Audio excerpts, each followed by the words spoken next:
So I've just got a hold of a copy of Baroness Casey's report into the rape gang scandal. It is 200 pages long, but I have managed to find some of the key points already. The first of those is that it does find on page 87 that the perpetrators are disproportionately of Pakistani origin, as we've said all along.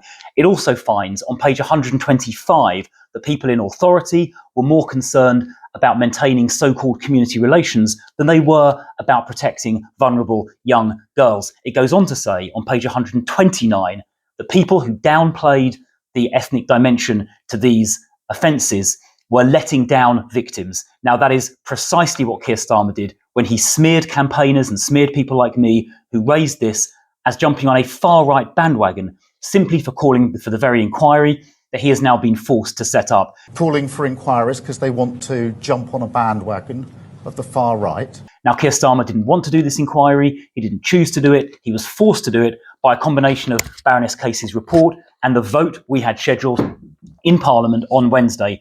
And Keir Starmer should apologise for smearing people in the disgraceful way that he did. Now, I was also concerned to read later on in this report that there are a significant number of perpetrators who are not UK nationals and indeed who are seeking asylum. The government urgently needs to get control of our borders. They have lost control of our borders, as the record number of small boat crossings illustrate. And the government should also prevent perpetrators from abusing our human rights laws to avoid deportation. They've said they'll do it for asylum. That is not enough. They've got to amend our human rights laws as well. But the first thing Keir Starmer has to do is apologise for smearing people who called for this inquiry.